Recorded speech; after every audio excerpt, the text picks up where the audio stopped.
वन्दे ब्रह्मपुरादीपं श्रीसहजानन्दं च मूलाक्षरम् श्रेयस्कारणसद्गुणैकनिलयम् श्रीप्रागजिह्वावत ब्रह्मोपासनधारकं गुरुहरिं यज्ञं तथा योगिनं प्रत्येवं प्रमुखं महन्तमनिशं श्रीजीस्वरूपं मुदा મહિમાનો મહિમા પ્રવચનમાળામાં આજે 8મી જૂન 2025 રવિવારના દિવસે તમામ સંતો હરિભક્તોને મારા સાષ્ટાંગ પ્રણામ. જય સ્વામિનારાયણ. હેપી વચનામૃત દ્વિશતાબ્દી મહોત્સવ. હેપી પ્રમુખ સ્વામી મહારાજ શતાબ્દી મહોત્સવ. ગઢડા અંત્યનું 25મું વચનામૃત એટલે કે ભગવાનને પ્રસન્ન કરવાનું વચનામૃત, એટલે કે ખરા ભક્તનું વચનામૃત. વચનામૃતના પ્રારંભમાં જ કહેવામાં આવ્યું કે શ્રીજી મહારાજ કૃપા કરીને એમ વાર્તા કરતા હોવા જે ઘણા વચનામૃતોમાં પ્રશ્નો પૂછાયા છે અને મહારાજે વાતો કરી છે. ઘણા વચનામૃતોમાં મહારાજે સંતો હરિભક્તોને પ્રશ્ન પૂછ્યા છે અને એના ઉપર ગોષ્ઠી થઈ છે. પણ કેટલાક એવા વચનામૃતો છે કે શ્રીજી મહારાજને પોતાને અંતરમાં ઉલટ આવે અને કૃપા કરીને પોતાને જે કંઈ વાત, સિદ્ધાંત, રહસ્ય કહેવાનું હોય એ સભા સમક્ષ દિલ ખોલીને વાત કરે. તો આ વચનામૃતની અંદર મહારાજના કૃપા વચનો છે.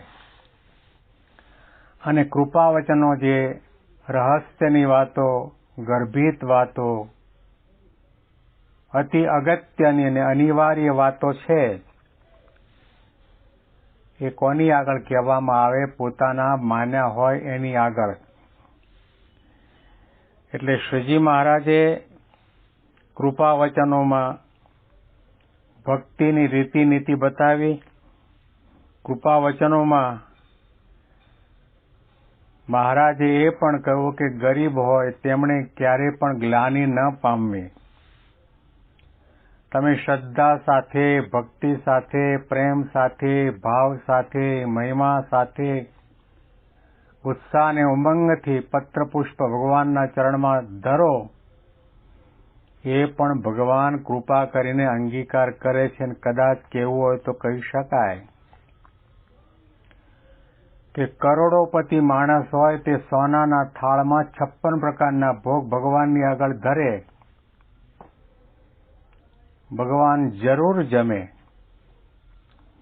પણ એક કુટિયામાં રહેતો માણસ, ભક્તિવાળો માણસ, પ્રેમાળ માણસ, નિષ્ઠાવાળો માણસ, શ્રદ્ધાવાળો માણસ ગરીબ હોય અને એક પાંદડાના દળિયાની અંદર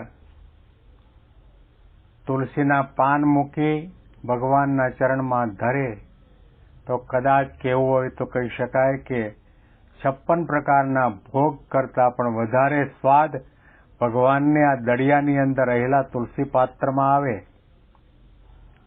કારણ કે ભગવાન પદાર્થના ભૂખ્યા નથી, ભાવના ભૂખ્યા છે. ભગવાને ક્યારેય જોયું નથી કે આ ગરીબ માણસ મને આ આપે છે માટે ન ખાવું. ભગવાને ક્યારેય પણ એવો વિચાર નથી કર્યો કે આ ગરીબ માણસે મને આ સામાન્ય પદાર્થ આપ્યા, મારે ન પહેરવા કે ન ધારણ કરવા. એનો ભાવ જ જુએ છે, પ્રેમ જુએ છે, મહિમા જુએ છે. અને કૃપાવચનની અંદર મહારાજ હવે ખરા ભક્તના લક્ષણ બતાવે છે. તિલક કર્યો અને ચાંદલો કર્યો, ગળામાં કંઠી પહેરીને રુદ્રાક્ષની કે સુખડની માળા ફેરવતા હોઈએ એટલે લોકો એમ માને કે આપણે ભગત છીએ, અને આપણને એવો ભ્રમ થઈ જાય કે હું ભગત. કોઠારી પદે બેઠા હોય, ભંડારી પદે બેઠા હોય, પૂજારી પદે બેઠા હોય, ભગવા કપડાં પહેર્યા હોય, 5-50 માણસો એને પગે લાગતા હોય એટલે એ પણ માને કે હું સાધુ છું. ભગવા કપડાં પહેરવાથી સાધુ થવાતું નથી. તમે કોઠારી છો એટલે સાધુ છો એમ કહી શકાય નહીં. તમે પૂજારી છો એટલે સાધુ છો એમ કહી શકાય નહીં. તમે ટ્રસ્ટી છો એટલા માટે સાધુ છો એમ કહી શકાય નહીં. સાધુપણું, ભક્તપણું, સત્સંગીપણું એની વ્યાખ્યા મહારાજે જુદી બતાવી છે. ખરો ભક્ત કોને કહેવાય? ભલે સમાજ આખો તમને ભગત માનતો હોય, સાધુ માનતો હોય, તમને કદાચ દંડવત કરતો હોય, તમારી સેવાય કરતો હોય, એ તો એમાં એની વિશેષતા છે. બાકી તમારી વિશેષતા ક્યારે કહેવાય કે મહારાજના રહસ્ય સિદ્ધાંત પ્રમાણે તમારામાં એ પ્રકારનું પરમ પવિત્ર જીવન હોય અને ભગવાનની એક એક આજ્ઞાનું પાલન કરતા હો. તમારામાં માન ન હોય, ક્રોધ ન હોય, ઈર્ષા ન હોય, કપટ ન હોય, દંભ ન હોય, પંચવર્તમાનમાં શુરા ને પૂરા હોય, આજ્ઞા ને ઉપાસના દ્રઢ હોય, તો તમે ભગવા કપડાં પહેર્યા હોય કે ના પહેર્યા હોય તો પણ ભગવાન અને સંતની નજરમાં તમે સાધુ છો, સત્સંગી છો. મહારાજના શબ્દો આપણે વાંચીએ છીએ. અને વળી ભગવાનનો ખરો ભક્ત તે કોણ કહેવાય? તો પોતાના દેહમાં કોઈક દીર્ઘ રોગ આવી પડે તથા અન્ન ખાવા ન મળે, વસ્ત્ર ન મળે ઇત્યાદિ ગમે એટલો દુઃખ અથવા સુખ તે આવી પડે તો પણ ભગવાનની ઉપાસના, ભક્તિ, નિયમ, ધર્મ, શ્રદ્ધા એમાંથી રંચ માત્ર પણ મોડો ન પડે, રતિવા સરસ થાય, તેને ખરો હરિભક્ત કહીએ. બાહ્ય ચિહ્નો ધારણ કરીને લોકો એને માનતા હોય કે સાધુ છે, ભગત છે, એવા પ્રકારના મહારાજના મતે ભક્ત અને સંત માન્ય નથી. મહારાજ પોતે ભક્ત અને સાચો ભક્ત બનાવવા માંગે છે, સાધુને સાચો સાધુ બનાવવા માંગે છે. દુનિયા આખી ભલે તમને ભગત માને, સાધુ માને, સદગુરુ માને, પણ ભગવાનની નજરની અંદર ભગવાને જે ભક્તનું ચિત્ર દોર્યું છે એની અંદર તમારું બીબું સમાવિષ્ટ થાય છે કે કેમ એનો તપાસ કરવાની જરૂર છે. ભગવાનનો ભક્ત કોને કહેવાય એમ કરીને શ્રીજી મહારાજે વાત કરી કે પોતાના દેહમાં ગમે તેવો દીર્ઘરોગ આવી પડે,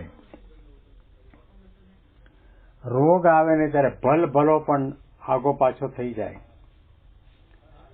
ભલભલો હોય તે ઉદાસ બની જાય, નિરાશ થઈ જાય, હતાશ થઈ જાય, મોડો પડી જાય અને ઘણા પ્રકારના તર્ક વિતર્ક અને સંકલ્પ વિકલ્પની હારમાળ ચાલે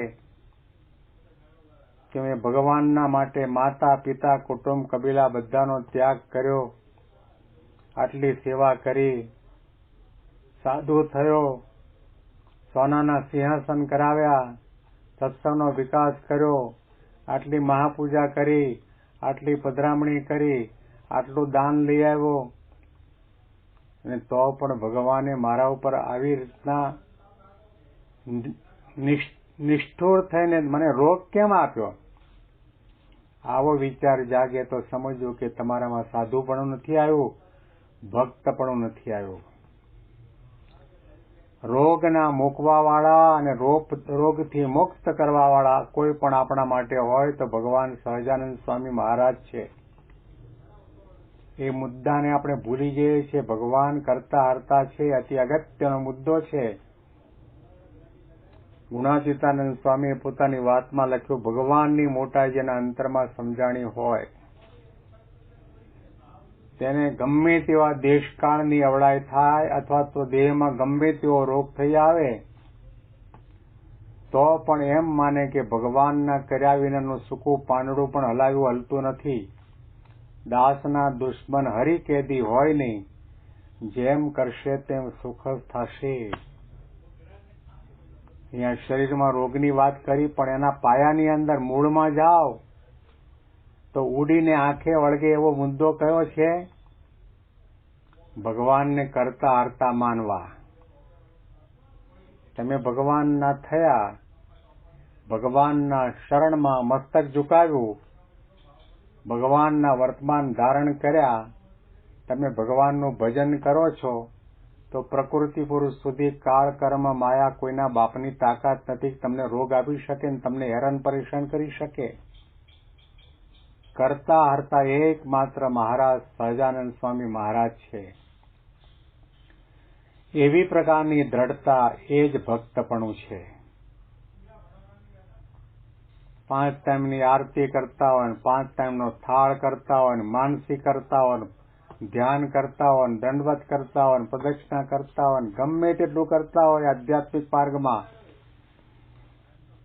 મહાન સ્વામી મહારાજ કહે છે કે જો ભગવાનને કરતા હરતા નથી માન્યા તો તમને 100 માંથી 2 માર્ક 5 માર્ક્સ મળશે. 100 માર્ક્સના પ્રશ્નપત્રની અંદર 90 માર્ક્સનો પ્રશ્ન ભગવાનને કરતા હરતા માનવા એમાં છે. બાકી માળા, પૂજા, દંડવત, યાત્રા, દાન ધર્માદો, સત્સંગ, સેવા, વ્રત, ઉપવાસ આ બધાય 10 માર્ક્સની અંદર આવી ગયા. આપણું ફોકસ માત્ર ને માત્ર બાહ્ય સાધના તરફ છે. આંતરિક સાધના ભગવાનને કરતા હરતા માનવા, ભગવાનને સર્વોપરી માનવા, ભગવાનને સાકાર માનવા, ભગવાનને દિવ્ય માનવા, ભગવાનને અંતર્યામી માનવા, ભગવાનને પ્રગટ માનવા, ભગવાન જ આપણા સાચા સગા છે એવું દ્રઢપણે માનવું. આ અતિ અગત્યનો જે મુદ્દો, અનિવાર્ય મુદ્દો છે, એના ઉપર આપણું ફોકસ નથી જતું અને આપણે કેટલા બધા મોટા ભ્રમની અંદર રહીએ છીએ કે હું સ્વામિનારાયણનો ભગત છું અને સ્વામિનારાયણનો સાધુ છું. એ માનવું એ ખોટું નથી, પણ અંતરથી તમે સાધુ થયા. શાસ્ત્રીજી મહારાજે કોઠારીને પણ કહી દીધું તમે અંતરથી સાધુ થાઓ. રજોગુણ ગયો નથી.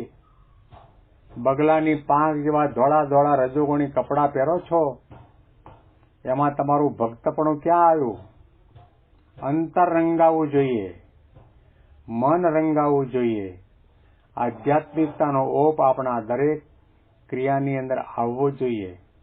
તો શ્રીજી મહારાજે સૌથી પહેલો મુદ્દો મૂક્યો છે કે દેહમાં ગમે તેવો દીર્ઘરોગ આવી પડે તો પણ એના ભક્તિ, ઉપાસના, શ્રદ્ધા, નિયમ, ધર્મ, સત્સંગ મોડા ન પડે, રતિવા સરસ થાય તો શ્રીજી મહારાજે કહ્યું કે એ ભગવાનનો ભક્ત છે. આના અનુસંધાનમાં વિશેષ વાતો આપણે આવતીકાલના પ્રવચનમાં સાંભળીશું. તમામ સંતો હરિભક્તોને મારા સાષ્ટાંગ પ્રણામ.